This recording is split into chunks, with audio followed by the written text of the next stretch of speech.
حضرت سیدنا عیسیٰ علیہ السلام کو دیکھتے ہی دجال ایسے کھلے گا جیسے پانی میں نمک گھلتا ہے، اور آپ علیہ السلام دجال کو مقام لطف پر قتل کریں اور اس کے پیروکاروں میں سے کسی ایک کو بھی زندہ نہ چھوڑیں گے۔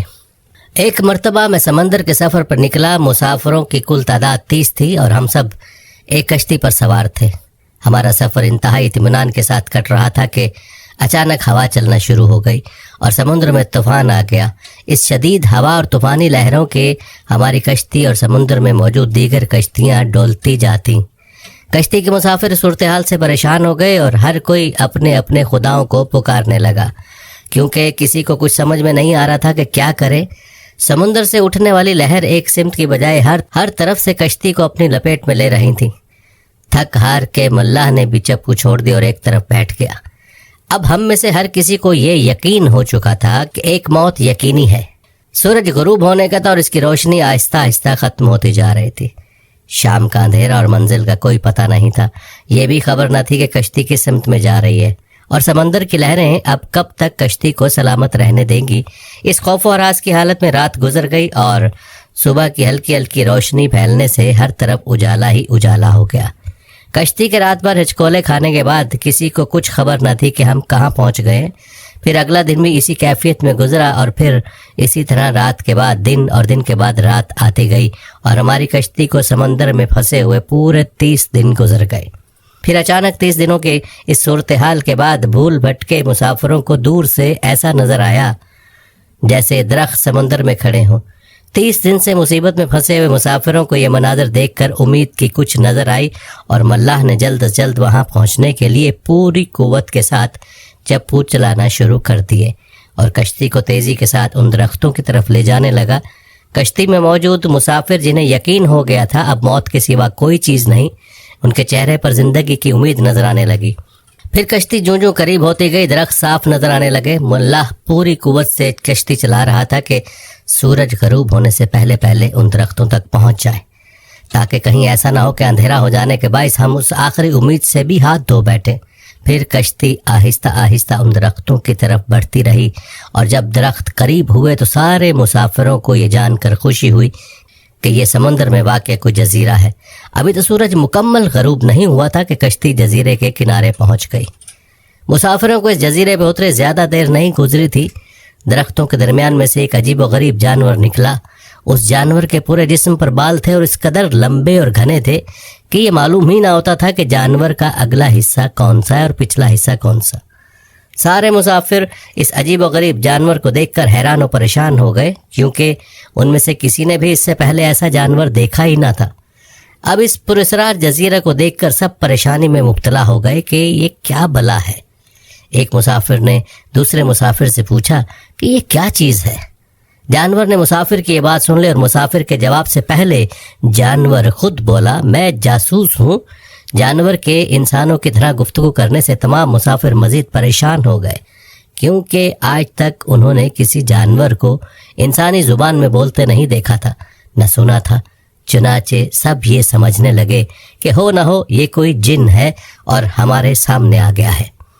تمہاری جاسوسی کا مقصد کیا ہے اور تم کس کے لیے جاسوسی کرتے ہو؟ ایک مسافر نے ہمت کر کے اس سے پوچھا۔ میں جس کے لیے جاسوسی کرتا ہوں اسے تم سے ملنے کا بے حد شوق ہے، وہ تم سے باتیں کرنا چاہتا ہے، لہٰذا تم میرے ساتھ چلو۔ یہ سن کر تمام مسافر حیران پریشان چپ چاپ اس کے پیچھے ہو لیے۔ وہ عجیب و غریب جانور درختوں کے درمیان راستے سے ہوتا ایک پرانے محل کے سامنے جا کر کھڑا ہوا۔ محل کو چاروں طرف سے بلند و بالا درختوں نے گھیر رکھا تھا۔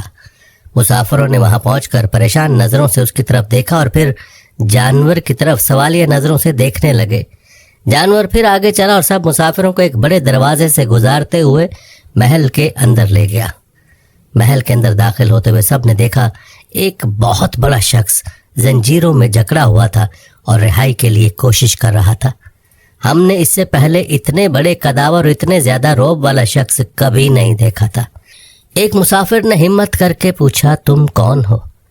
میں کیا ہوں اور کون ہوں یہ تو تم جان ہی لوگے، پہلے یہ بتاؤ تم کون ہو؟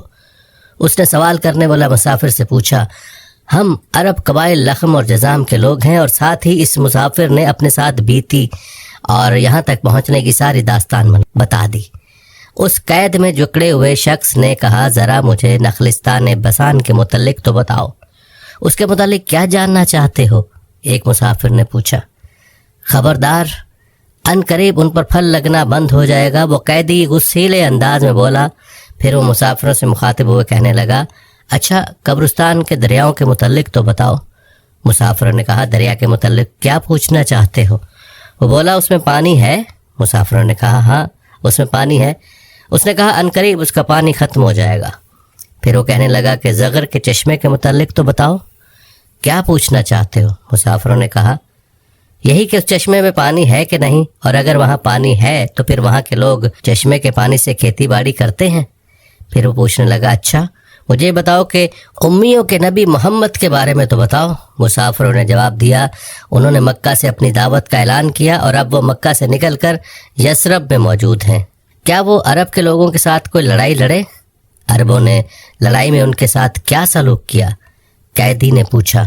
جواب ملا، وہ بہت سے عربوں پر غالب رہے اور بہت سے عربوں نے تو ان کی اطاعت بھی قبول کر لی ہے، اور اب وہ خود کو ان کے تابعداری میں رکھتے ہیں۔